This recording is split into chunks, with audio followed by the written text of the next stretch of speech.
Salut, c'est Rudy et je vous souhaite la bienvenue pour ce nouvel épisode des Secrets du kayak. Le but de ce podcast est de vous partager ma passion du kayak de course en ligne et de partir à la rencontre des champions. Qui sont-ils et que font-ils pour performer au plus haut niveau? Aujourd'hui, j'interviewe Patrick Le Foulon, qui a participé aux Jeux Olympiques de Moscou en 1980 et qui a été vice-champion olympique en 1984 à Los Angeles sur le K2000 m avec Bernard Bréjon. Comment s'entraînait-il à l'époque? Quel matériel utilisait-il? Et surtout, que devient-il aujourd'hui? J'espère que l'épisode vous plaira. Je vous laisse maintenant découvrir Patrick et ses secrets. Bonjour Patrick, comment vas-tu aujourd'hui? Bonjour Rudy, ça va. Professionnellement c'est un peu compliqué, mais on fait face. Pour l'instant, je fais face. Alors, je voulais faire ce podcast avec toi parce que il faut le savoir, tu as inspiré une génération de kayakistes. Je m'entraîne avec un copain au kayak qui est fan et que tu as extrêmement motivé, qui est un peu plus vieux que moi. Et donc, j'en suis ravi et je ne savais pas. Et donc, il m'a fourni beaucoup d'informations sur toi. Je peux avoir son nom, ça. C'est Christophe Herbin. Oui, comme ça me dit rien trop. Il faudrait que je fasse des recherches, mais c'est comme ça me dit rien de trop. Mais ouais, donc. Écoute, j'en suis ravi. Je n'imaginais pas avoir laissé une telle trace dans cette discipline. J'en suis ravi. Comment tu as débuté toi le kayak à l'époque? Parce que c'était les années 70, j'imagine. Comment c'était?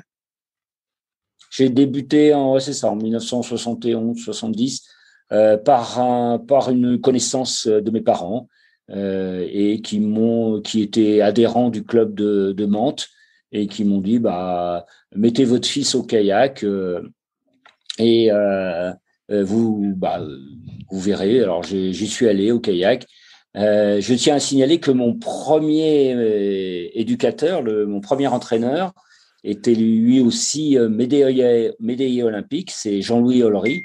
Alors c'est encore plus ancien que moi puisqu'il a été médaillé olympique en canoë slalom en 1972 à Munich. Donc ça a été mon premier prof. Et puis après il y en a eu d'autres entraîneurs. Mais voilà, j'ai débuté en 1971 au club de Mantes. Avant ça, tu avais fait d'autres activités sportives? Oui, j'avais fait un peu de gymnastique, un peu de football, un peu football et gymnastique, c'était ce que j'avais fait comme sport. Donc j'étais pas dans une famille sportive. Dans l'après-guerre, on n'était pas trop sportif, mais j'avais touché un peu à tout. Quand tu as commencé le kayak, est-ce que tu as commencé directement parce qu'elle allait devenir ta spécialité, la course en ligne, ou c'était comme maintenant, on apprenait un peu toutes les disciplines du canoë-kayak?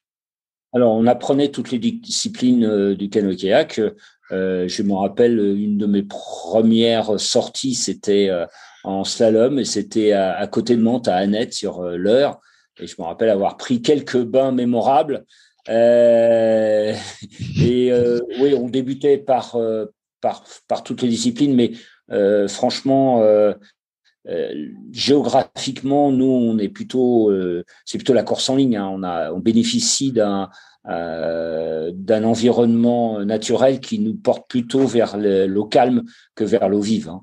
Donc, naturellement, je suis allé vers la course en ligne et l'eau calme. Mais j'ai fait des championnats de France de slalom, j'ai fait des championnats de France de descente comme cadet avant de me spécialiser en course en ligne définitivement. Est-ce que tu penses justement que de faire ces activités, cette multidisciplinarité dans le kayak, t'a aidé pour la course en ligne? Je pense pas, non. C'est une découverte. Je crois qu'il faut le proposer aux jeunes. Mais ça me paraît pas indispensable. Moi, alors à mon époque, mais je crois que c'est toujours comme ça. Dans une équipe de France de course en ligne, je dirais qu'il y avait que la moitié des gens qui savaient esquimoter à mon époque. Je ne sais pas si ça a changé beaucoup, mais je ne crois pas. Mais à l'époque, il y avait très peu qui avaient fait du slalom. Quelques-uns avaient fait de la descente, mais c'est pas une nécessité. Enfin, moi, je pense pas que ça soit une nécessité. Ça fait partie de la culture du kayakiste et du canoïste, ça c'est clair. Mais c'est pas une nécessité pour atteindre le haut niveau. Quand tu t'entraînais enfant, c'était comme les précédents intervenants que j'ai interviewés, c'était 2 séances par semaine, mercredi, samedi. Comment ça se passait, le rythme d'entraînement? Alors, quand j'étais minime cadet, oui, c'était ça, 2 à 3 entraînements par semaine. Arrivé en cadet 2, après, il y a eu la préparation physique, musculation, footing. Donc, jusqu'en junior, je faisais je faisais 5 entraînements par semaine. C'est quand je suis arrivé à l'INSEP en senior que là, j'ai commencé à m'entraîner tous les jours. Est-ce que quand tu étais enfant, que tu as débuté le kayak, tu avais quoi? Tu avais 12-13 ans. Est-ce que Oui. tu t'es rapidement devenu plus fort que tes camarades d'entraînement? Alors oui, il y avait quand même, on voyait qu'il y avait quelques prédispositions par rapport aux jeunes avec lesquels je m'entraînais, mes collègues d'entraînement. Oui, on voyait bien que j'avais quelques prédispositions, notamment dans la force musculaire. Je bénéficiais d'une force musculaire que mes collègues d'entraînement n'avaient pas. Oui, j'avais quand même, je ressortais déjà un peu du lot quand même. Parce que tu étais plus grand et plus lourd qu'eux ou même pas? C'était Plus grand, non, parce que je suis pas très grand, parce que j'étais plus fort. J'avais une force musculaire et une explosivité musculaire que n'avaient pas mes collègues ou peu avaient. Donc oui, je suis sorti en minime cadet. On voyait vraiment que j'avais quand même quelques qualités. Mais c'était plutôt lié à ma force musculaire. Est-ce que ça t'a permis de rapidement faire des compétitions internationales, s'il y en avait à Ah, l'époque? en cadet, j'ai dû faire ma première compétition internationale en cadet 2. C'était en Allemagne. Ça s'appelait en Allemagne et en Belgique. C'est mes 2 premières compétitions et j'étais cadet 2. Et c'était à Bochum en Allemagne. Je ne sais pas si ça existe toujours cette compétition, je crois pas. Et à Gand, par contre, à Gand, je sais que ça existe toujours. Je me rappelle en cadet 2 m'être mangé des wagons. On n'était pas du tout au niveau des Allemands, des Belges, des Hollandais qui surtout à Bochum, c'était impressionnant, quoi. Il y avait des Polonais, il y avait des Allemands, il y avait des Hollandais et tout ça. On mangeait des wagons, quoi. On n'était pas du tout. Il fallait s'accrocher quand même parce que je me disais que j'arriverai jamais au niveau international. Donc oui, les premières compétitions internationales, quand même, j'ai mangé. J'ai quand même mangé dur. Est-ce que pour toi, c'était un projet de devenir sportif de haut niveau Pas du en tout, pas du canoë-kayak? tout, pas du tout. C'est venu, pas du tout. Quand j'étais minime, j'ai été champion de France minime. Bon, après, ça me paraissait normal que en cadet, j'essaye d'accrocher une bonne place, et puis en junior, ça me paraissait normal que j'accroche aussi une bonne place. Puis quand je suis arrivé à l'INSEP, je me suis dit, bah pourquoi pas, j'irai peut-être aux championnats du monde et aux Jeux Olympiques, pourquoi pas. Mais c'était pas un projet de carrière que j'avais quand j'avais 14 ans. Non, non, c'était pas du tout dans mes objectifs. Mes objectifs, c'était d'avoir un diplôme qui me permettent d'avoir un travail plus tard, et puis de me faire plaisir en compétition et d'essayer d'avoir des bonnes performances en compétition. Mais c'était pas les Jeux Olympiques qui étaient mon objectif à 14 ans. Et l'objectif des Jeux Olympiques, il est arrivé à 20 ans quand j'étais à l'INSEP, quoi.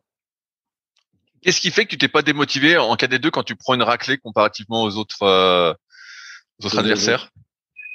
Je pense que c'est ma personnalité. Ça, je sais pas. C'est ma personnalité. Je sais pas pourquoi je me suis pas démotivé. Je suis toujours resté motivé, même quand j'ai eu des échecs. Et un sportif a forcément des échecs et des contre-performances.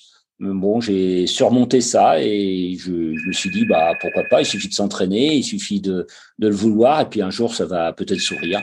Non, non, je me suis jamais démotivé. En tout cas, ça n'a jamais été abandonné. Ça n'a jamais été mon mode de pensée, ça, en tout cas.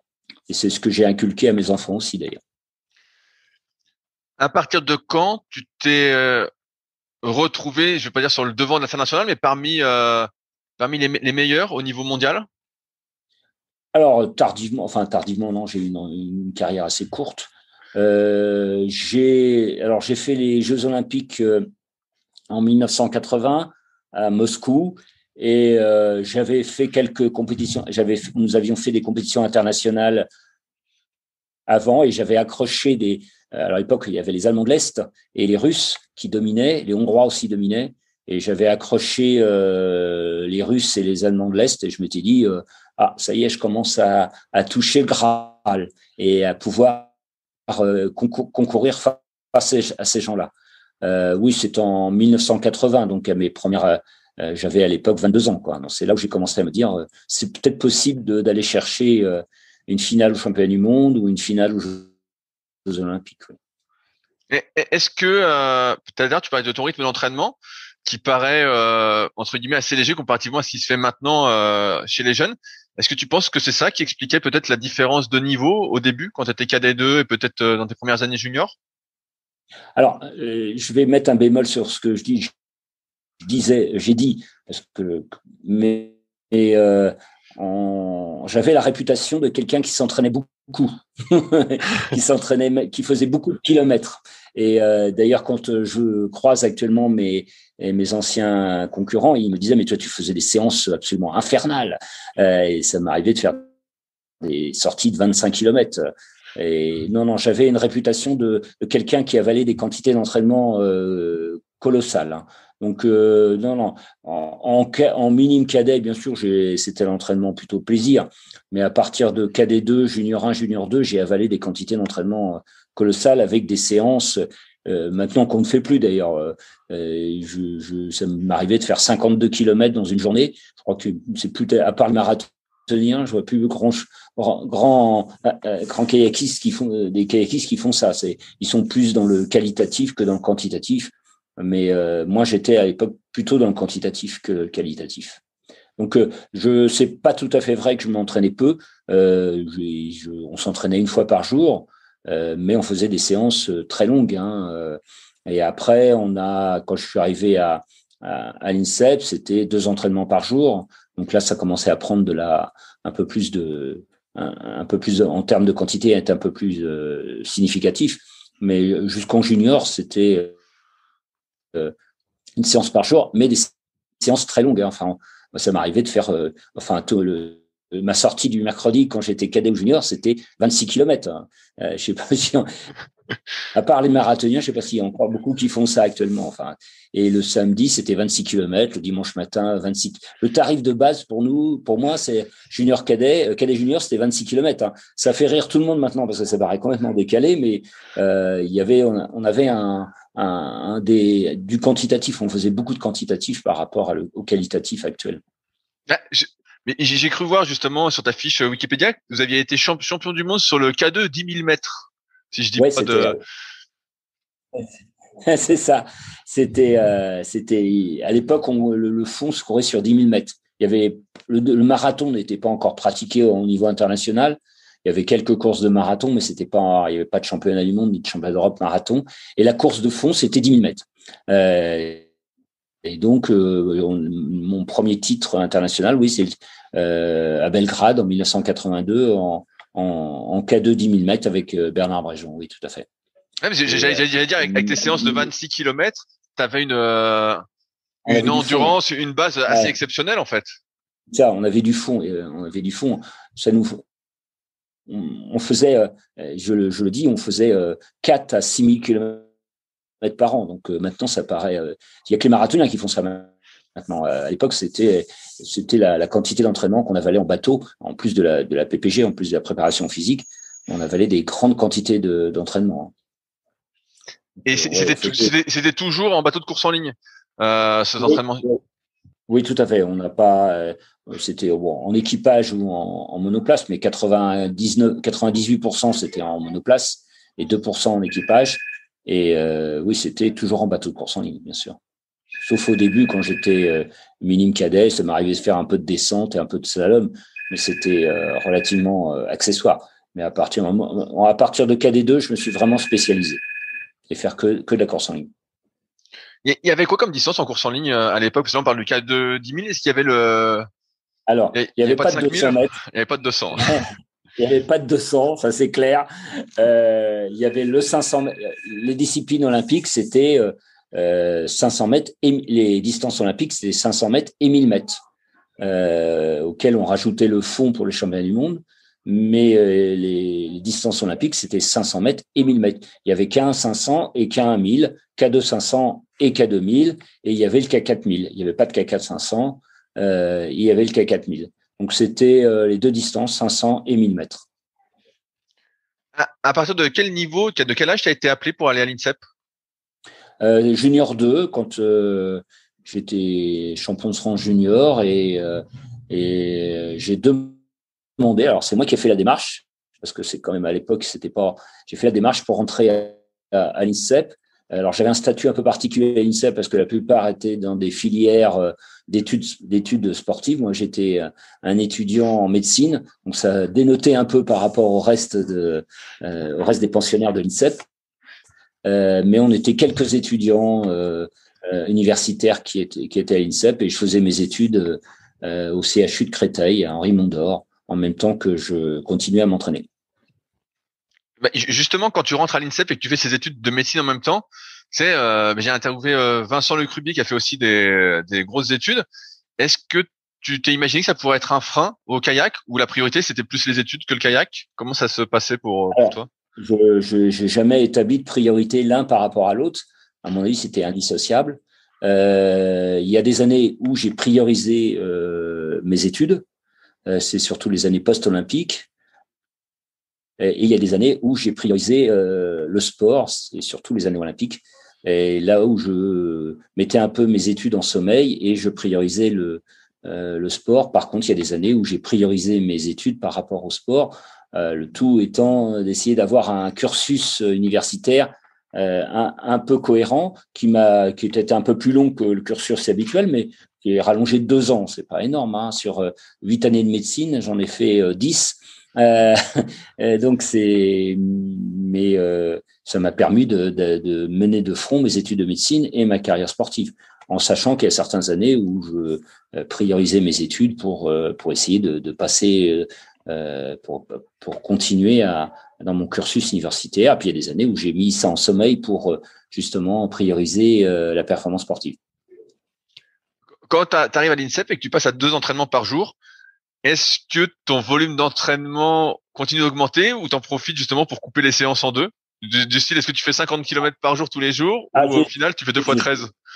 J'avais la réputation, je crois que c'est d'ailleurs, il y a encore que certains m'en parlent encore, j'avais la réputation de faire des séances très longues. C'est-à-dire que je me rappelle, c'était Alain Lebas à l'époque, le leader de l'équipe, et lui, il faisait 15 km, et moi, systématiquement, j'en rajoutais 5 ou 10, quoi. Donc c'était, et quand il faisait un footing de 50 minutes, moi, je faisais un footing d'1 heure et quart, quoi. Et non, j'avais l'habitude de rajouter par rapport à ce que, à l'entraînement des autres, j'avais de rajouter un peu plus. J'étais monsieur plus en entraînement. Je m'entraînais. Par contre, il y avait des entraînements collectifs, hein, mais je faisais pas que des entraînements collectifs. Le matin très tôt, les gens étaient surpris de me voir à 7 heures sur l'eau, même hiver. Je montais à 7 heures sur l'eau pour aller après rejoindre mon stage à l'hôpital. Et le soir, en revenant des cours, j'enchaînais une séance de musculation à 7 heures le soir, quoi. Donc j'avais pas que des entraînements collectifs, je ménageais quand même, j'essayais d'avoir des entraînements collectifs avec les autres membres de l'INSEP, mais j'ignorais que plus de la moitié, les 3/4 de mes entraînements étaient individuels, quoi. J'avais une partie individuelle, une partie collective des entraînements. Mais j'avais quand même la réputation de toujours en rajouter un peu en quantité d'entraînement. Ça me collait au peau, et puis j'en étais assez fier d'ailleurs. Ça me collait à la peau. Est-ce que tu avais un entraîneur à l'époque à l'INSEP justement qui faisait les planifications? Comment ça se passait? Alors, c'était assez rudimentaire par rapport à ce qu'ils font maintenant. C'était assez rudimentaire. On avait un entraîneur qui nous conseillait, hein. J'ai commencé avec Jean-Claude Lebihan, que j'ai revu d'ailleurs ce week-end au final d'Open. Et après Jean-Claude Lebihan, c'était Alain Lebas, qui d'athlète est devenu entraîneur national et qui a été mon entraîneur pendant l'Olympiade 80-84. Donc j'ai eu deux entraîneurs, mais c'était plutôt c'est plutôt des orientations. On n'était quand même pas aussi pris en charge que maintenant. Il fallait un petit peu il fallait un peu se connaître, hein. Il fallait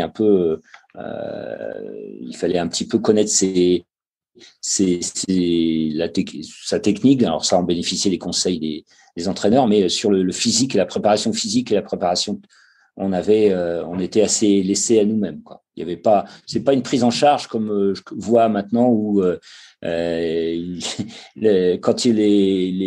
l'athlète a un peu de disponibilité, qu'il décide de s'entraîner, il appelle son entraîneur pour savoir quelle séance il peut faire. Ça, c'était pas possible, ça. Donc, on avait quand même on anticipait et on prenait en charge on se prenait en charge au niveau de l'entraînement, plus que maintenant. Mais ça bénéficie, c'est peut-être mieux maintenant parce que il y a des entraînements qualitatifs que nous n'avions pas, hein. Actuellement, on a vraiment des entraînements qualitatifs. Nous, c'était plutôt dans le quantitatif. Comment tu faisais pour savoir quelle séance faire? Est-ce que les informations sur l'entraînement, elles circulaient assez facilement? Il n'y avait pas Internet, les magazines, j'imagine, il n'y en avait peut-être pas beaucoup. Déjà, il n'y en a pas beaucoup sur le canoë-kayak actuellement. Comment on faisait pour savoir comment s'entraîner? On écoutait les anciens, j'imagine, quand on était jeune, mais après? On écoutait les conseils des entraîneurs, on échangeait entre nous. C'est-à-dire que souvent entre athlètes, on disait bah voilà, j'ai fait ça, on essayait de se faire une expérience entre nous, hein. Je parlais avec Jean-Claude de Bilan ce week-end et on a tout découvert. C'est-à-dire qu'on a tout. Avant nous, il y avait pas grand monde, quoi. On partait de zéro, quoi. On est parti de zéro à cette époque-là, dans les années 70. Et donc on a découvert nous-mêmes les types d'entraînement qu'il fallait faire. On lisait aussi, hein. Donc il y avait des gens qui nous conseillaient et on lisait aussi ce qui paraissait sur l'entraînement, mais c'était relativement bricolage. C'était du bricolage par rapport à ce que font les athlètes actuellement. C'est sûr, ça. Et est-ce qu'il y avait des stages à l'étranger comme peuvent faire maintenant les athlètes ou pas du tout? Bien sûr qu'il y avait des stages à l'étranger. J'ai voyagé dans toute l'Europe, c'est surtout l'Europe, mais j'ai voyagé aussi. On a été dans les Antilles. Certains de mes collègues, moi pas, parce qu'il fallait bien que je consacre du temps à mes études de médecine, ont été en Afrique ou en Chine.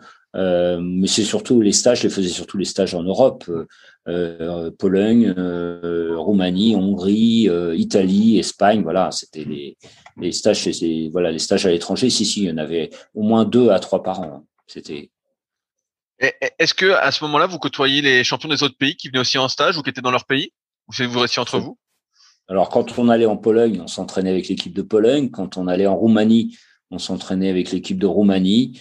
En Italie, non, on s'entraînait tout seul. Mais il y avait des gens de l'équipe italienne qui s'entraînaient sur place, à Castel Gandolfo pour ceux qui connaissent. Et à Séville, c'est pareil. Il y avait toujours il y avait plusieurs clubs qui s'entraînaient sur place.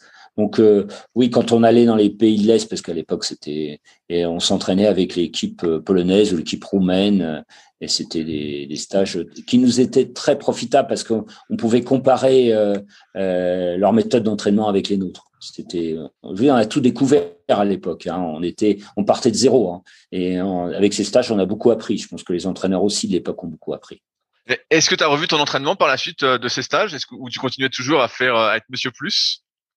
Oui, enfin, je me disais, quand je sortais de ces stages, je me disais peut-être que j'en fais trop. Oui, c'est clair.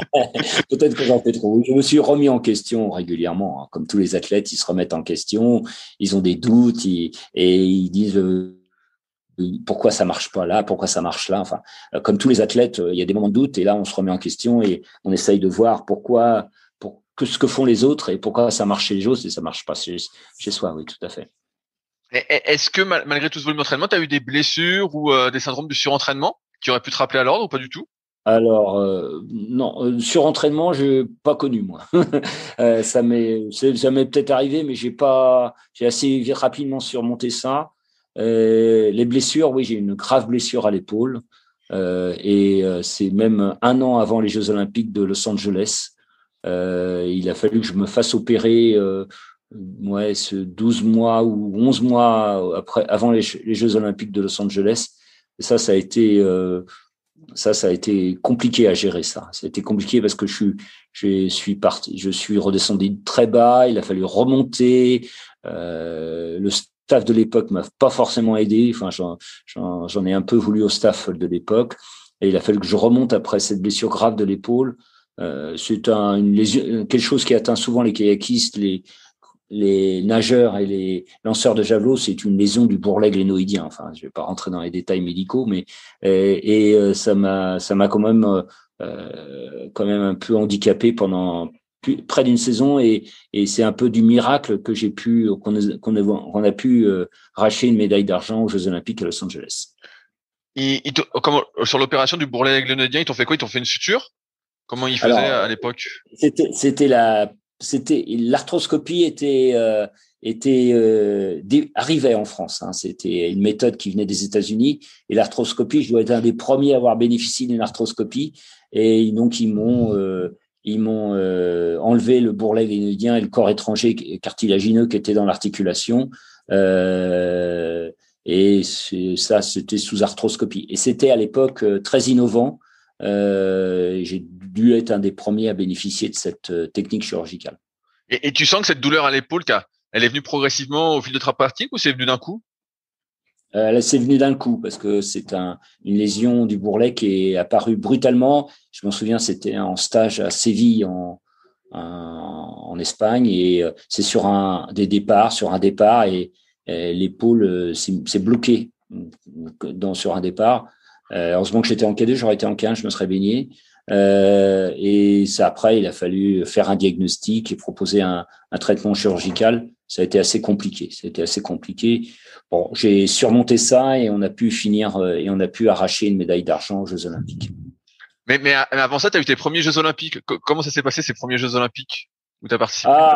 Ça, c'était les Jeux Olympiques à Moscou. C'est des moments inoubliables, parce que il y a un contexte politique à l'époque. Vous vous rappelez, on devait pas y aller, hein, puisqu'il y avait un boycott des pays occidentaux contre l'URSS à propos de l'invasion de l'Afghanistan. Donc, les pays occidentaux avaient décidé de boycotter les Jeux Olympiques de Moscou. Sauf que un certain nombre de comités olympiques ont dit on passe outre l'avis des gouvernements et on envoie une délégation à Moscou. Donc, jusqu'au bout, on s'est posé des questions si on allait ou on n'allait pas à Moscou. On y a été. Donc, ça a été un soulagement. Et c'était des jeux très, très bien organisés, avec la méthode soviétique, c'est-à-dire une rigueur et une discipline à toute épreuve. Non, ça a été un excellent souvenir, malgré le contexte politique et qui a un peu noirci d'ailleurs les Jeux Olympiques. Mais bon, dans l'ensemble, c'est un excellent souvenir. J'ai fait le K1 500, j'ai loupé de peu la finale, hein. J'aurais pu être en finale. Et on a fait le K4 1000, parce qu'à l'époque on faisait le K4 1000, et on a fini 6e du K4 1000 après avoir navigué toujours en 3e place pendant tout le long de la course, et dans les 50 derniers mètres, on s'est fait passer par 2 bateaux, et on a fini 6e. Tout ça c'est des bons souvenirs, les Jeux Olympiques de Moscou, abstraction du contexte politique, bien sûr. Mais est-ce que pour toi, c'était des Jeux Olympiques réussis d'un point de vue de tes performances? Sauf que j'aurais pu être en finale en monoplace. Oui, pour moi, c'était réussi. 6e en K4, c'était bien. Et le monoplace, j'aurais pu être en finale en monoplace. Mais bon, pour moi, c'était un bon souvenir d'un point de vue sportif. Comment on faisait pour se qualifier? Parce que là, tu parlais tout à l'heure de la finale des Open. Aujourd'hui, on voit comment on se qualifie pour entrer en équipe de France, pour aller aux Jeux, etc. Est-ce qu'il y avait ce système de sélection déjà à l'époque, avec une finale des Open ou quelque chose à apparenté? Oui, il y avait des courses de sélection qui se déroulaient à Choisy-le-Roi pour les plus anciens, et ils faisaient une course, et à partir de ces courses de sélection, il y avait 3 épreuves en 3 semaines, une course par semaine qui avait lieu en semaine d'ailleurs, mais qui était très peu ouverte. Il y avait ces finales direct, il y avait que 9 personnes à chaque fois au départ, donc c'était pas aussi large que les Open tels qu'on les voit en ce moment. Et il y avait 9 personnes, et c'était sur 3 semaines. Et à partir de là, le comité de sélection arrêtait une sélection pour un collectif, comme il disait à l'époque, pour faire les régates internationales. Donc ça avait lieu au mois d'avril. Et c'est un petit peu, ça ressemble c'était moins de rigueur qu'actuellement, et moins formal. adapté que maintenant, mais il y avait des courses de sélection, oui, tout à fait, qui avaient lieu à Choisy-le-Roi. Alors, donc pour les gens qui se souviennent du bassin de Choisy-le-Roi. Tu parles de régate internationale. Il y avait un circuit de Coupe du Monde aussi? Oui, il y avait un circuit de Coupe du Monde qui n'était pas officiel. Il y avait 4-5 courses, majoritairement dans les pays de l'Est, comme toujours. Hein. C'était la Roumanie, l'Allemagne de l'Est, la Russie et la Hongrie. Voilà, c'était. Et là, c'était des courses auxquelles il fallait se montrer pour avoir. Il y avait Duisbourg aussi. Il y avait Duisbourg à l'époque qui existait déjà. Et auquel il fallait se montrer pour attirer l'attention des sélectionneurs et d'être retenu pour les championnats du monde. Mais ça n'avait pas le caractère officiel qu'on a maintenant avec une Coupe du Monde et un classement Coupe du Monde. C'était un circuit de course internationale en Europe. Après ces Jeux Olympiques de 1980, tu te fixes comme objectif les Jeux Olympiques de Los Angeles ou pas du tout, encore une fois? Absolument. Alors là, je suis sorti de Moscou en me disant la prochaine, parce qu'à l'époque, Alain Lebas, qui était athlète, arrache une médaille il obtient une très belle médaille d'argent sur le 15 à 1000 mètres, et j'étais pas très loin d'Alain Lebas, en tout cas sur 1000 mètres, je m'en rapprochais, et sur 500 mètres, j'étais souvent devant d'ailleurs. Donc je me dis, Alain Lebas a fait une médaille, je ne dois pas être loin de la médaille non plus. Donc je me suis dit, j'ai redoublé d'énergie à l'entraînement pour me dire, si Alain Lebas y est arrivé, je peux y arriver aussi. Est-ce que tu as changé des choses justement à l'entraînement après ces Jeux pour te dire, pour viser cette médaille? J'ai essayé d'être plus qualitatif. Ouais. J'ai essayé de moins être quantitatif et d'être plus qualitatif. Oui, c'est clair qu'après les Jeux de Moscou, j'ai quand même revu un peu mon entraînement en me disant il faut peut-être que je sois plus qualitatif. Tout à l'heure, tu parlais de la musculation. Comment ça se passait la musculation à l'époque? Aujourd'hui, on voit qu'il y a de plus en plus de préparateurs physiques qui interviennent avec les athlètes de haut niveau. Vous, j'imagine qu'il n'y avait pas de préparateur physique. Ça se passait aussi un peu à la débrouille? Alors, c'est ça. C'était un peu de bricolage. Mais ça me fait rigoler parce que c'était du bricolage, mais du bricolage qui était quand même relativement efficace. Hein. On avait des hommes forts à l'époque. Moi, j'étais pas le plus fort, hein, mais on avait des hommes forts au sein de l'équipe. Mais c'était, il y avait une musculation, des séances de musculation qui étaient relativement avec une recherche de la force musculaire. Et puis aussi des intervalles, des circuits training. On appelait ça comme ça à l'époque, pour rechercher un peu plus le cardio. Oui, on bricolait pas mal, mais c'était quand même relativement assez efficace quand même. Mais on découvrait, hein, on faisait alors on allait voir ce que faisait à l'aviron, on allait voir ce que faisaient d'autres sports pour essayer de trouver et on essayait d'en tirer, mais on était dans une phase découverte et on faisait beaucoup de bricolage, c'est certain.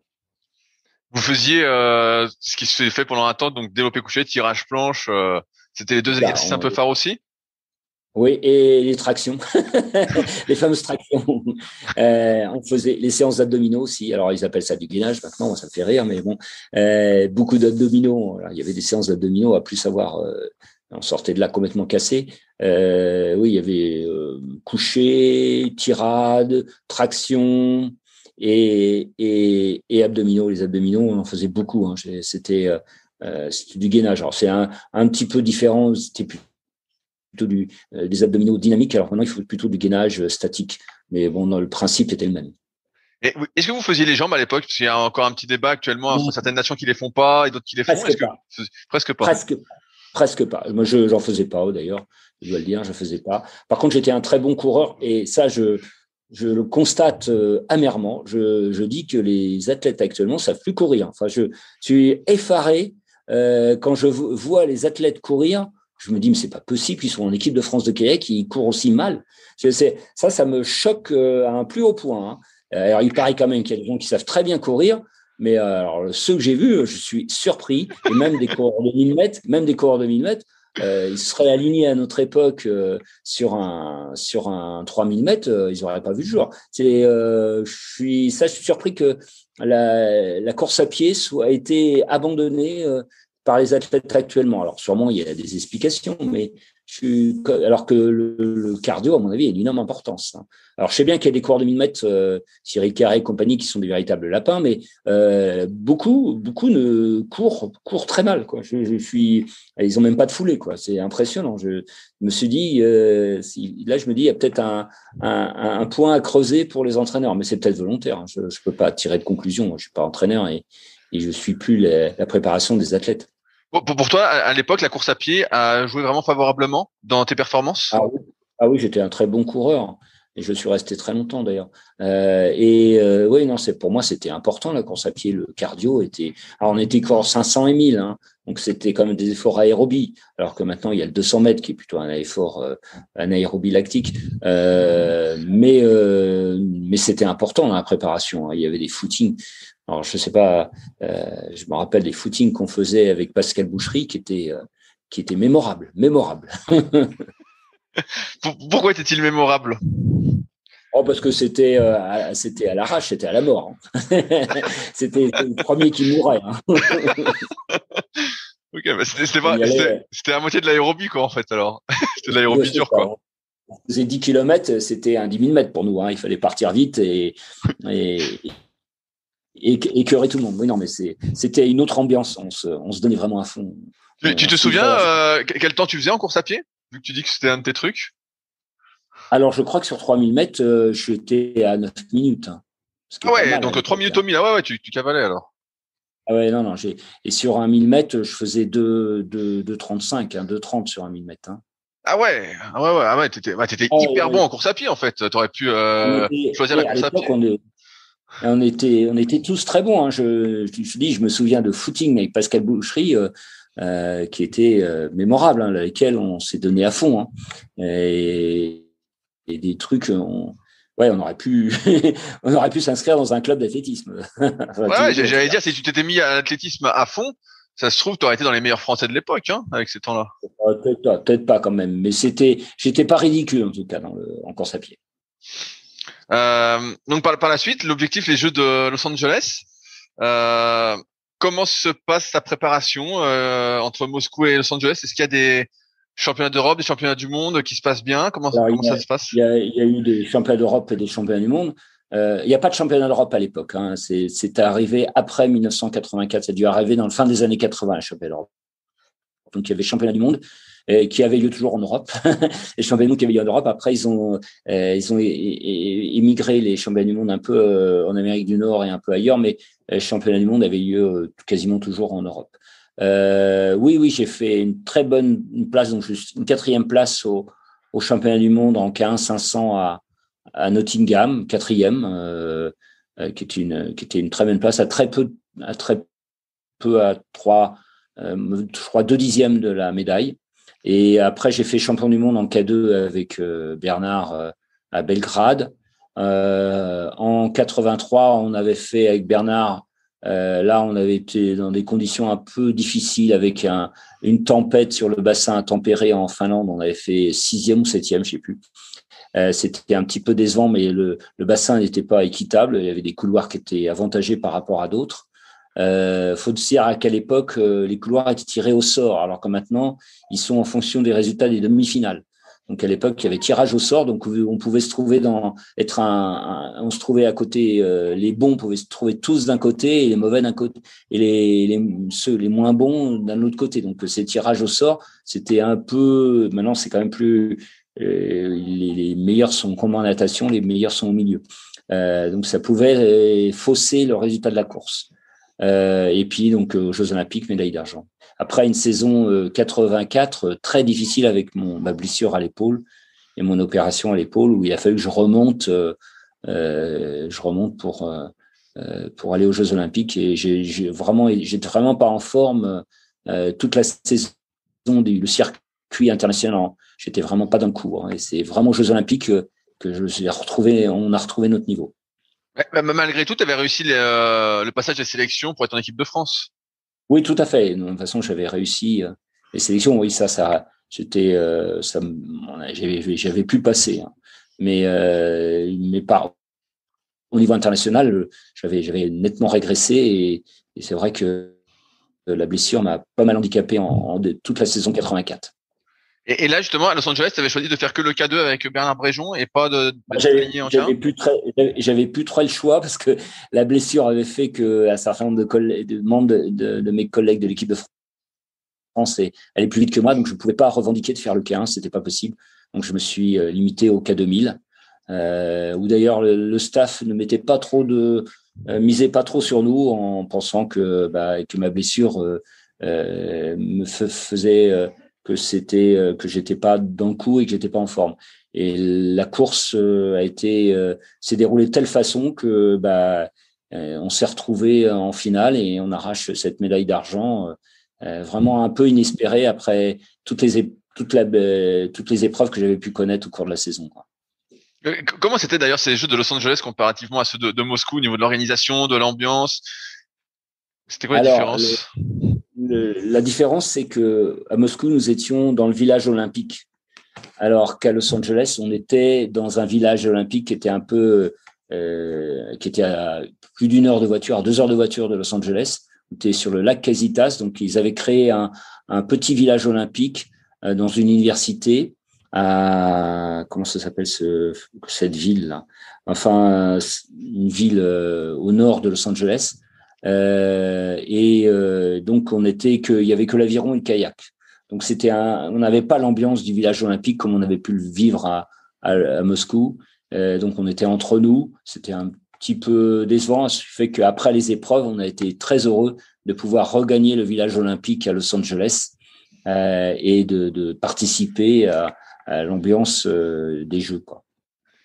Mais c'est vrai qu'on était on était très excentré par rapport au site olympique habituel qui était au centre de Los Angeles. Il faut savoir que Los Angeles, ça fait 200 km de long et sur 100 km de large. Donc, quand tu es à 2 heures de route au nord de Los Angeles, ça fait le moins, quoi. Donc, on était un peu excentré par rapport au village olympique. Et bon, ça a permis d'être concentré sur nos épreuves, mais on était un peu frustrés de pas participer aux échanges du village olympique. Qu'est-ce qui vous a manqué pour gagner la médaille d'or? Oh là, je sais pas. C'est tellement inespéré d'arracher la médaille d'argent que je me suis jamais posé la question de savoir si on pouvait faire la médaille d'or. Non, c'était les Canadiens qui avaient gagné.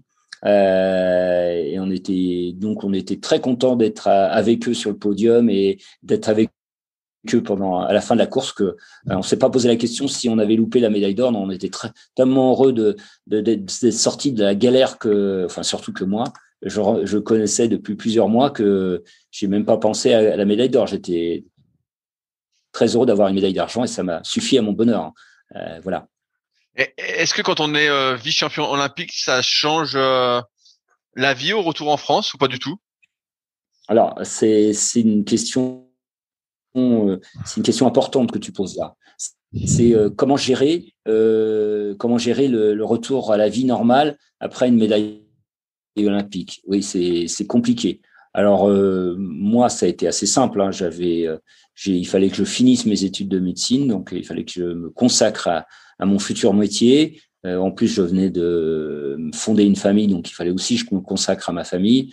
Donc je me suis investi, mais ça m'a manqué, hein. J'ai plusieurs fois me dit je vais reprendre, et puis je me suis dit non, Patrick, reprends pas parce que t'as d'autres challenges à relever. Mais ça, pendant 2-3 ans, je me suis quand même dit Patrick, il faut que tu relèves faut que tu y retournes parce que ça te manque. Oui, ça m'a manqué la compétition, l'entraînement, la convivialité des stages, la convivialité des compètes, tout ça m'a manqué pendant 2-3 ans. Et puis, arrivé un moment, la vie normale, la vie habituelle, la vie de tout le monde a repris dessus. Je me suis consacré à mon travail, à ma famille, et puis voilà, quoi. Mais c'est vrai que c'est ce virage de la vie de haut niveau, de la vie de sportif de haut niveau à une vie, entre parenthèses, normale, c'est un virage que tout le monde ne réussit pas, hein. Et je comprends que tout le monde ne le réussisse pas, hein. J'ai vu des athlètes partir un peu en vrille après leur carrière sportive de haut niveau parce qu'ils n'ont pas su trouver d'autres challenges à relever. Est-ce que pour toi, justement, le fait d'être vice-champion olympique, c'était la consécration qui te laissait la tête libre pour les autres projets? Tu restais pas sur quelque chose d'inabouti? Non, pour moi, c'était l'aboutissement d'une carrière sportive. J'aurais pu continuer, hein. D'ailleurs, c'est ce qu'avait proposé le DTN de l'époque, qui voulait que je continue parce que j'étais le plus expérimenté, et puis en plus, j'étais sûrement celui qui avait un palmarès qui était le plus respectable. Donc, il aurait bien voulu que je continue, mais moi, je me suis dit, il y a d'autres challenges à relever dans la vie. Il faut tourner la page. Alors, 26 ans, c'est tôt maintenant, parce que les athlètes maintenant plus de 30 ans. Quand je vois les résultats des finales de l'Open de France le week-end dernier, il n'y a pas beaucoup d'athlètes en dessous de 30 ans, hein. Mais c'était une époque où il fallait aussi penser à sa carrière professionnelle, penser à sa famille, penser à un certain nombre de choses. C'est un plus pour moi, c'est une satisfaction personnelle qui est immense. Mais il faut garder à l'esprit que quand on arrive à 30 ans, alors maintenant 35 ans, il te reste encore 35 à 40 ans à vivre, et ici, il faut trouver les ressources pour assurer cette vie après le sport de haut niveau. À ton époque, on était vice-champion olympique. Est-ce qu'il y avait des retombées financières derrière? Est-ce qu'il y avait des sponsors? Ouais, il y avait. Alors, les sponsors, pas, mais allez, on va dire pas. Il y avait des retombées, oui, bien sûr, des retombées médiatiques, les collectivités locales, le club, tout le monde. Moi, j'ai été honoré de façon importante, mais financière, parce que l'État à l'époque donne toujours, je pense, des contributions, des récompenses financières aux médaillés. Donc il y a eu un certain nombre de retombées qui m'ont permis d'ailleurs justement de me reconvertir facilement, que ce soit de la part de l'État, que ce soit de la part du club, ou que ce soit à la part des collectivités locales auxquelles mon club était rattaché. Oui, tout à fait. Mais bon, je pense que maintenant, ça existe toujours, et heureusement que ça existe toujours, même si on peut arrêter que les sponsors, il n'y en a toujours pas, c'est très peu. Donc, c'est relativement marginal, le sponsoring actuellement pour les athlètes de haut niveau, même médaillés olympiques. Je fais un petit aparté, ça a peut-être changé parce que là, ce week-end, on a vu, moi, j'ai pu suivre les Open en direct sur une application, et je trouvais que ça donnait déjà plus de visibilité au kayak, qui auparavant, il y avait rien, quoi. Et là, en plus, le bassin était beau, les images étaient belles, il y avait des interviews d'athlètes, j'ai trouvé ça prometteur, en tout cas.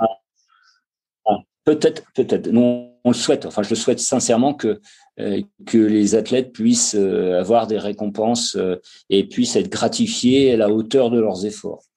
Mais pour l'instant, ça reste, même 40 ans plus tard, ça reste très, très marginal, le sponsoring privé. Donc toi, tu as arrêté directement ta carrière après les Jeux de Los Angeles. Et est-ce que tu as continué quand même à t'entraîner un petit peu en kayak, ou tu as arrêté d'un coup? J'ai toujours continué à faire du sport, sauf un peu en ce moment, mais ça, c'est les articulations ne veulent plus. Moi, j'ai continué à faire du sport, j'ai continué à faire des compétitions chez les vétérans, à faire de la course à pied, parce que c'était un peu mon activité physique préférée. J'ai fait des tas de cross et de courses hors stade. Non, j'ai continué à faire du sport. J'ai resté sportif jusqu'à il y a un an, où là, un genou veut plus, mon dos veut plus et mes épaules veulent plus. Donc, j'ai continué à faire du sport jusqu'à très peu de temps. Il y a encore 3 ans, j'étais encore au championnat de France vétéran de kayak, d'ailleurs, hein.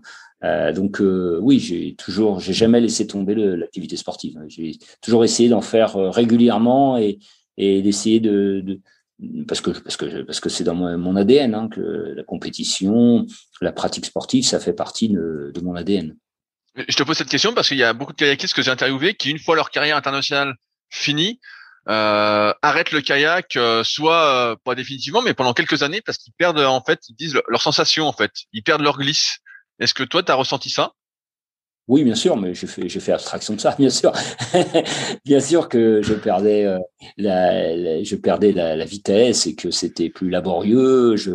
Mais je continue à faire du kayak tout en concédant que je n'allais plus aussi vite qu'avant parce que j'avais moins d'entraînement et que le corps n'était plus là mais j'ai toujours trouvé beaucoup de plaisir à faire du kayak. Moi, c'est toujours été oui, j'ai toujours eu beaucoup de plaisir à faire ce sport de plein air, sport de pleine nature.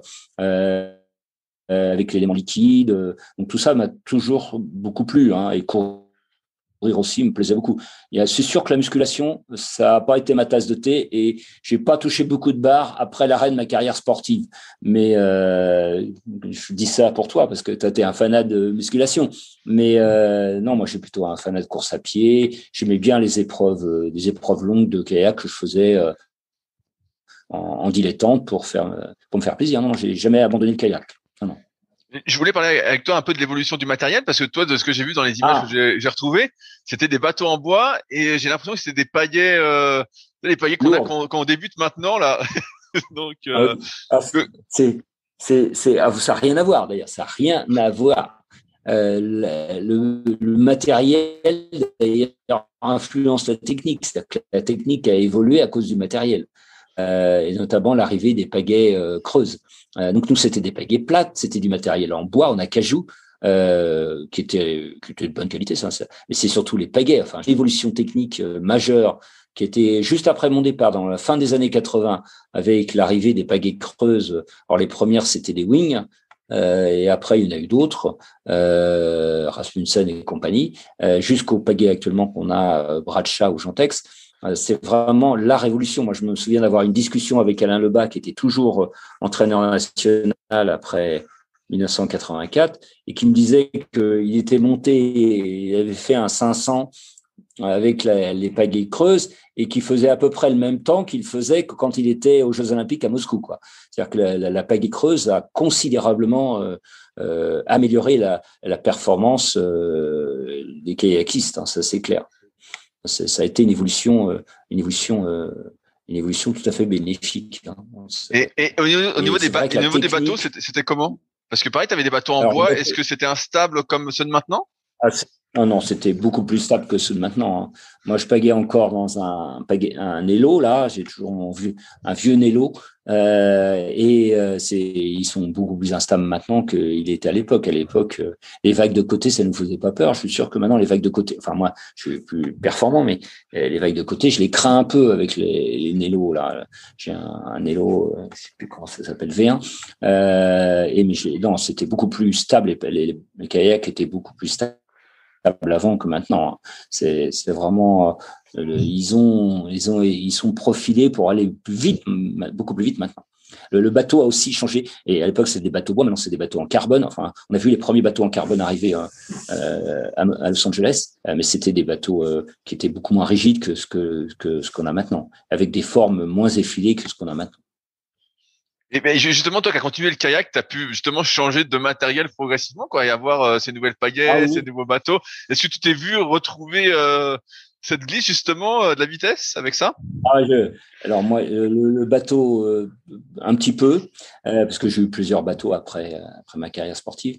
Le bateau un petit peu, mais la pagaie, j'insiste sur la pagaie, c'est quand même un énorme progrès. Et je me suis dit que si à mon époque il y avait eu des pagaies creuses, peut-être que j'aurais pu franchir le dernier palier pour être un champion du monde ou un champion olympique en monoplace. Parce que c'est vraiment, j'ai beaucoup apprécié la première wing que j'ai eue dans les mains. Je me suis dit, mais c'est formidable cette pagaie. On sent la différence.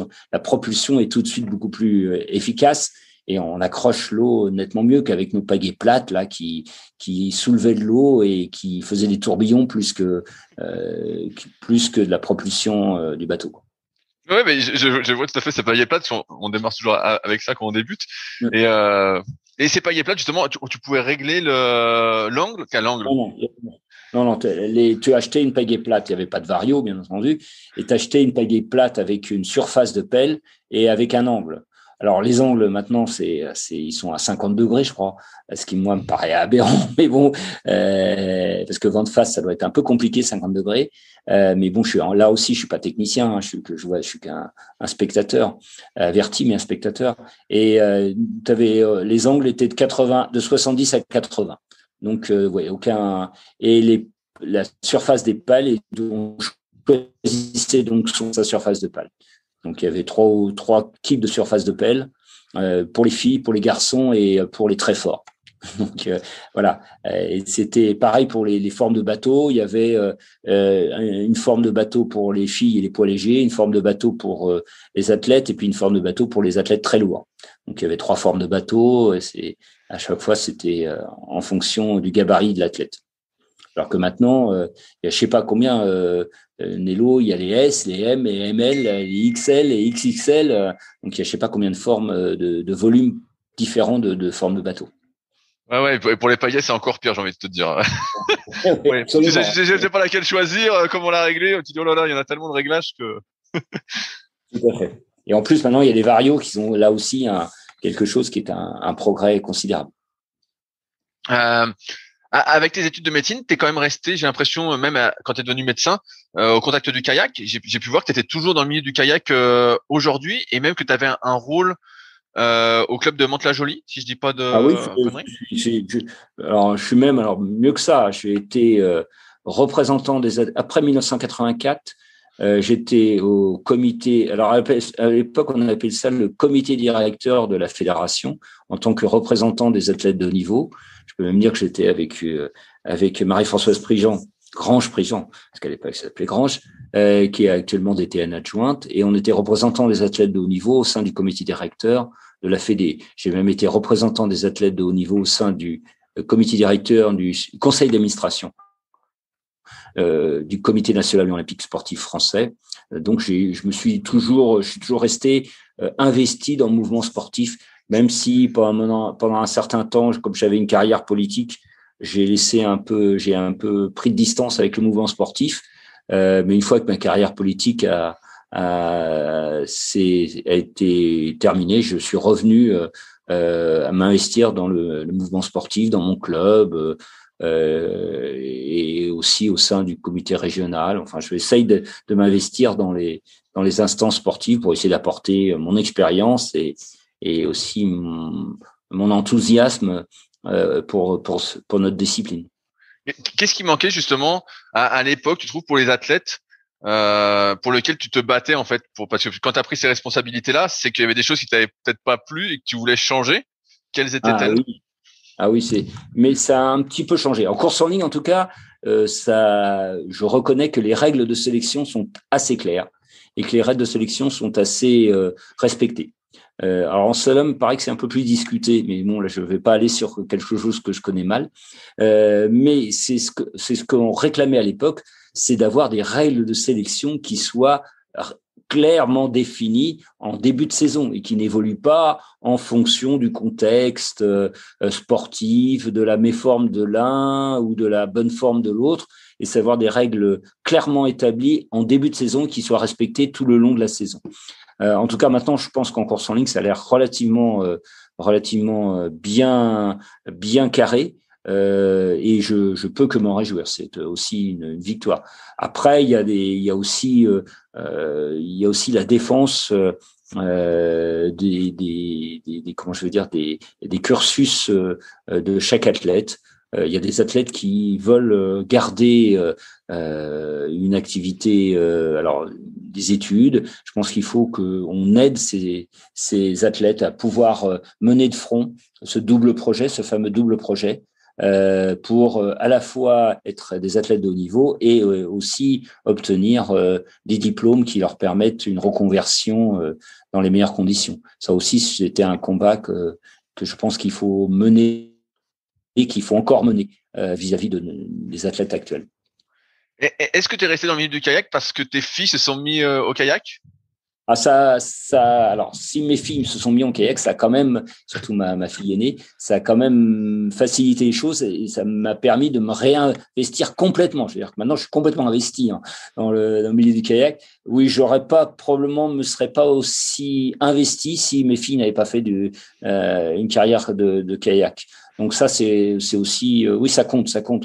Je pense que si j'étais venu aux Open, je serais venu uniquement comme spectateur. Là, j'étais spectateur, coach, logisticien à soutenir ma fille qui participait à la finale de l'Open. Donc oui, ça compte d'avoir ses enfants qui font de la compétition. On s'investit. Il y a une double motivation là. Il y a une motivation parce que c'est son sport privilégié, c'est un sport historique, mais aussi parce que ces enfants essayent de s'inspirer de cette dynamique. Donc ça, oui, ça compte, c'est important. J'allais te poser une question un peu en tant que parent. Comment tes filles et ta plus grande fille a choisi le kayak? Est-ce que tu les as mises quand elles étaient petites pour voir si ça leur plaisait, ou c'est d'elles-mêmes, elles ont dit tiens, j'ai envie de faire du kayak? Comment ça s'est passé? J'ai fait comme j'ai 4 enfants, donc j'ai fait comme à tous mes enfants, c'est-à-dire j'aurais fait découvrir le kayak. Donc je les ai initiés au kayak. Ma fille aînée, pour parler d'elle, était une athlète. Elle faisait de l'athlétisme. Là aussi, je pense que papa y est pour quelque chose. Donc elle se débrouillait bien. Elle avait un niveau départemental en athlétisme. Et puis un jour, elle a été avec l'école faire du kayak et elle a fait une démonstration à l'entraîneur, qui la connaissait pas d'ailleurs, et elle a fait une démonstration à tout le reste de sa classe. Donc elle a été flattée de pouvoir dire bon, oui, moi je sais faire du kayak, mon papa il m'a appris. Et puis elle a dit bon bah papa, tu m'inscris au club de kayak l'année prochaine. J'ai dit oui, bah banco, je t'inscris au club de kayak l'année prochaine. Et elle a débuté assez tardivement, elle a débuté en cadette 1. Et comme elle avait un passé d'athlète, elle a tout de suite performé parce qu'elle avait donc le cardiovasculaire qui était au rendez-vous. Et ma deuxième fille, c'est pareil, sauf que elle a fait un peu d'athlétisme, elle a touché à beaucoup plus de sport, elle fait de l'équitation, elle fait du ski, elle touche un peu plus de sport, mais elle vient progressivement au kayak parce que l'ambiance familiale porte vers le kayak, c'est clair. Parce qu'il y a les gènes du kayak peut-être aussi qui. Ouais. Mais mes deux enfants aînés ont fait du kayak, mais ne sont jamais investis à faire une carrière sportive de haut niveau. Donc, c'est un peu un concours de circonstances qui font qu'il y a 2 enfants qui sont mis à s'investir dans la compétition en kayak. Et voilà, c'est venu comme ça. C'est assez simple. J'ai vu que récemment, tu t'étais présenté sur une liste pour les élections fédérales à la FFCK que vous avez perdu. Et donc, j'avais quelques questions par rapport à ça. La première, c'est comment tu vois la course en ligne actuellement en France, et quelles évolutions tu voudrais voir à l'avenir pour la course en ligne? Alors, la course en ligne, je pense d'abord elle est historique. C'est le premier sport olympique, c'est 1936, le premier Jeux olympiques, bien qu'on m'a dit que ça a été un sport de démonstration en 1932 et en 1928. Mais enfin, pour moi, les Jeux olympiques en course en ligne, c'est depuis 1936. C'est une discipline historique, c'est une discipline aussi universelle, c'est qui est pratiquée par à peu près une centaine de pays au monde. Ce que les disciplines d'eau vive ne peuvent pas revendiquer. Et je pense qu'il faut évoluer, mais il faut évoluer lentement. Alors moi, j'ai jamais été un fanat du K1 200. Je vous le dis tout de suite. Je trouve que c'est un peu trop. Regarder une course de K1 200, j'ai moins de plaisir que de regarder une course de K1 500 ou encore moins qu'une course de K1 1000 qui, pour moi, il y a un suspense, il y a des changements de leader, il y a des changements il y a des gens qui remontent, il y a des gens qui s'écroulent. Donc le K1 1000 pour moi me paraît plus spectaculaire que le K1 200. Mais ça, c'est mon avis personnel, ça n'a pas l'air d'être l'avis de la FIC. Je pense qu'il y a des moyens de retrouver une audience et une notoriété avec la course en ligne. Et dire que la course en ligne c'est une discipline dépassée, là je suis vraiment pas d'accord. Je pense que on a des moyens de retrouver un peu plus d'audience. Moi je prendrais toujours par exemple le biathlon.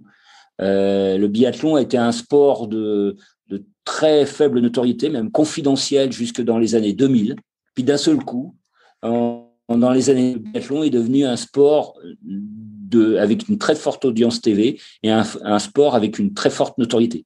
Et d'autant que Martin Fourcade est classé comme un athlète, comme un des meilleurs athlètes français. Donc, je pense qu'il y a des moyens, des sports qui sont des sports confidentiels. S'ils évoluent en gardant, bien sûr, les bases de la discipline, s'ils évoluent, ils peuvent devenir des sports avec une forte notoriété et une forte reconnaissance médiatique. Mais donc, il faut évoluer. Je pense qu'il faut évoluer, ça c'est clair. Mais je sais pas dans quel sens. Enfin, si j'ai des idées, mais je pense qu'il faudrait les confronter avec d'autres. Mais je pense qu'on peut évoluer pour que notre sport soit une plus forte reconnaissance. Et tu as raison de dire tout à l'heure que, par exemple, le fait de suivre les courses avec un drone, rajouter au côté spectaculaire. Parce que quand vous avez des caméras fixes, vous voyez qu'une partie de la course, alors qu'avec un drone, vous voyez la totalité de la course du départ à l'arrivée, et on voit l'effort des athlètes, et ça a un côté spectaculaire qui, à mon avis, peut nous avantager. Voilà. Donc, je pense que si la course en ligne doit évoluer pour être plus spectaculaire et gagner en reconnaissance, mais pas sans perdre son âme. Il ne faut pas que l'on s'amuse à perdre ce qui constitue l'âme de ce sport. On ne va pas tout sacrifier au spectaculaire et à la reconnaissance médiatique. On doit garder son âme quand même. Justement, moi j'ai l'impression, alors je débat avec toi là-dessus, mais c'est vrai qu'il y a une petite ambivalence en fait qui est difficile à avoir en place. Tu vois, pour moi le biathlon ça a explosé parce que justement il y a eu Martin Fourcade qui a été un des meilleurs mondiaux, qui a vraiment été la figure un peu de proue du biathlon. Et en kayak, ça fait pas longtemps que je suis un peu dans le milieu. J'ai l'impression qu'il y a une ambiance un peu plus, je vais dire fédératrice, où tout le monde est copain, etc. Et où c'est difficile de se mettre en avant et d'être en gros le leader dont les gens vont avoir besoin extérieurement pour s'identifier, pour avoir envie, etc. Tu vois, j'ai l'impression qu'il y a une sorte d'opposition qui est difficile à franchir en fait. Je pense pas que ça soit Martin Fourcade qui ait fait le succès du biathlon, parce que le succès du biathlon est international en Allemagne, pays scandinaves, un peu partout. Donc je pense que c'est pas que Martin Fourcade qui a fait le succès du biathlon.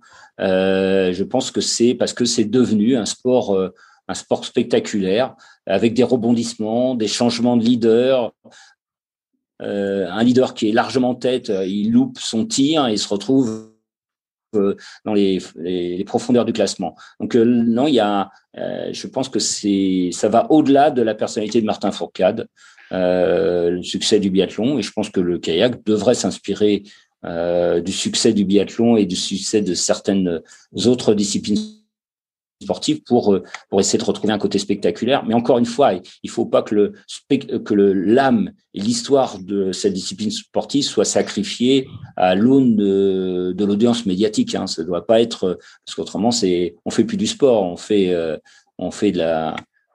des jeux sans frontières. Hein. C'est pas ce qu'il faut. Enfin, faut que ça reste un sport. Il faut que ça reste et que ça tienne compte de l'histoire et de l'âme du sport, de la discipline.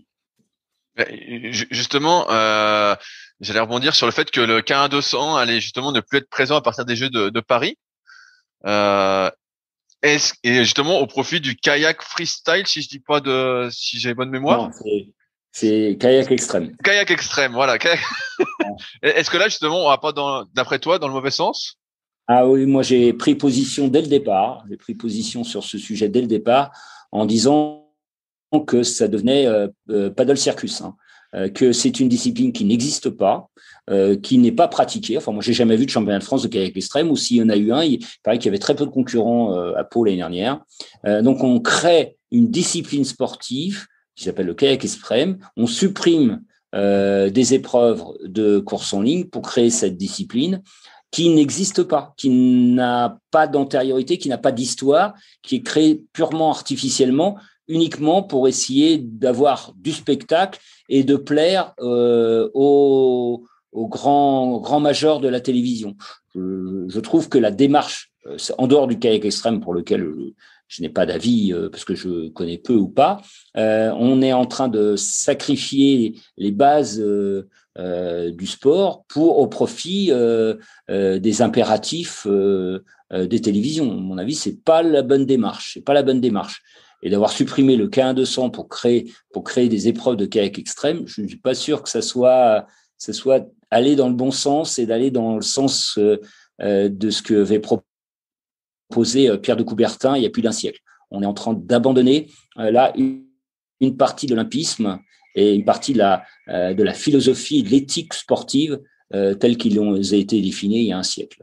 Et on ne doit pas remettre les clés de notre sport aux majors de télévision. C'est aux sportifs de décider de quel serait l'avenir de leur discipline sportive, qu'ils privilégient le spectacle pour qu'ils essayent de gagner en spectacle, oui, pourquoi pas, mais sans abandonner l'âme du sport. On ne va pas créer une discipline uniquement pour la télévision. Ça me paraît aller dans le mauvais sens, en tout cas.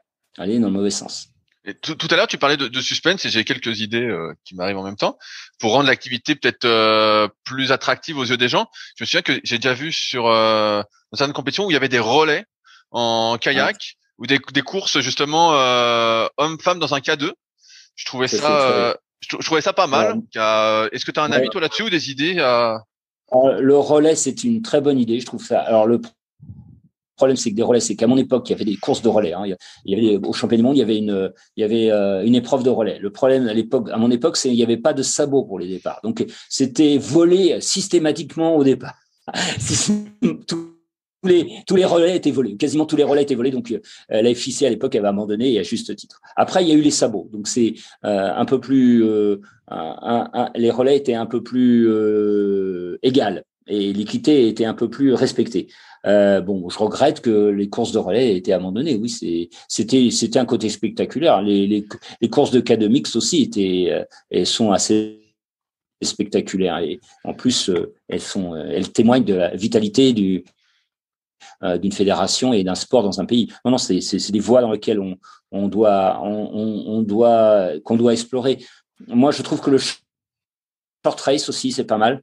Parce qu'il y a quand même pas mal de rebondissements. C'est pas aussi long qu'un marathon. C'est pas 2 heures comme un marathon. Ça dure que 30 minutes, je crois. Et quand même, c'est assez spectaculaire parce qu'il y a des portages. Il y a quand même ça frotte un peu à l'embarcation et à l'embarquement, au débarquement et à l'embarquement. Donc je trouve que la short race, c'est peut-être quelque chose vers lequel il faudrait se tendre. Et une course sur 5000 mètres, il y a quand même du suspense. Il y a des remontées et il peut y avoir des surprises. Donc je me dis c'est dans cette voie-là qu'il faut plutôt explorer. En tout cas, on ne remet pas les clés du sport, les règles du sport, on les remet pas aux majors de télévision et c'est pas aux majors de télévision de décider quel sport doit être privilégié, quel sport qui doivent créer les disciplines sportives.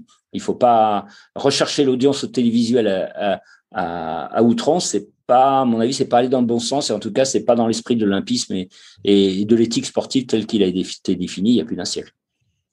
Voilà. Là aussi, je me dois pas me faire que des amis, mais bon, je l'ai écrit, donc je peux le dire. Tout à fait. De toute façon, tu es libre de dire tout ce que tu veux sur ce podcast. Hein. Il n'y a pas de souci. Mais enfin, je me suis présenté avec l'équipe Avenir FFCK. Je me suis présenté à la fédération, pas pour contre ça. Hein. Je me suis présenté parce que je voulais apporter mon expérience, apporter d'abord professionnel, ancien élu, ancien champion. Je voulais apporter mon expérience à une équipe. Donc c'était l'équipe qui a été battue, mais je me réitérerai s'il faut cette candidature. Moi, je n'ai rien contre l'actuelle équipe qui dirige la fédération. Au contraire, je trouve qu'ils font du bon travail, même s'il y a des choses qui m'emballent moins. Mais je veux simplement apporter mon obol à cette discipline sportive qui m'a tant apporté, qu'est le canoë-kayak. Voilà, c'est tout. C'était pas une candidature contre quelqu'un, c'était une candidature pour essayer de faire avancer mon sport. Super. J'arrive au bout de mes questions. Est-ce qu'il y a des sujets que j'ai pas abordés, que tu aurais souhaité qu'on aborde? Non, ça me paraît exhaustif comme interview. ça me paraît exhaustif. Alors j'ai une dernière question. Est-ce qu'il y a quelqu'un que tu me recommanderais d'interviewer pour continuer dans ce podcast? Quelqu'un peut-être de ton époque avec qui tu avais bien bien bourlingué, on va dire. Alors, il y a des gens qui ont compté. Moi, j'ai une admiration. J'ai vu Alain Lebas il y a 2 ans. J'ai vu Alain Lebas est un médaillé d'argent aux Jeux Olympiques à Moscou. Après, il a été entraîneur national. Il peut apporter une vision de technicien plus que moi, une vision de technicien. Il y a des gens qui. Alors après, c'est sûr que en termes de résultats sportifs, il y a Didier Houillet qui est aussi quelqu'un qui a énormément apporté à la course en ligne, qui a été médaillé à Barcelone en canoë biplace. Voilà, c'est des gens qui sont restés dans le milieu plus que moi. Moi, j'ai un petit peu pris de distance avec le milieu, mais qui peuvent apporter un éclairage différent par rapport au mien. Et qui sont restés dans le milieu du canoë-kayak après leur carrière sportive. Il y a Mathieu, pour revenir à des générations plus récentes, il y a Mathieu Goubel qui est un employé de la fédération maintenant. Il y a Vincent Lecrubier, et donc que je salue parce que j'ai expliqué ça à la finale de l'Open récemment, que mon premier titre de champion de France minime, je l'ai fait devant 2 brefons, Stéphane Messé et Gilbert Lecrubier, qui est le père de Vincent. Donc voilà, mais il y a Vincent Lecrubier, à mon avis, des choses à dire, et il y a des gens qui ont une expérience et qui ont une ouverture sur le monde qui peut être différente de celui que moi j'apporte, quoi. C'est indéniable. Et super. Et je vais te remercier encore une fois d'avoir pris le temps. Je vais bientôt reprendre le travail. Donc, oui, je suis même en retard là. Je suis même en retard. Voilà. Donc, mais merci à toi. Et puis, je te tiens au courant quand ça sort. Donc, ok. Salut. Allez, bon courage. Bonne journée à toi. Merci. Salut. Si vous êtes encore là, c'est que l'épisode vous a plu. Dans ce cas, je vous invite grandement à m'aider à faire grandir ce podcast en mettant une note de 5 étoiles et un commentaire d'encouragement sur l'application de podcast où vous l'écoutez, et plus particulièrement sur l'application podcast d'Apple. Cela m'aidera d'autant plus à accueillir les meilleurs kayakistes français grâce à la crédibilité que vous me donnerez. Enfin, vous pouvez retrouver la retranscription écrite de cet échange sur www.secretdukayak.org. En attendant, laissez glisser et à la semaine prochaine.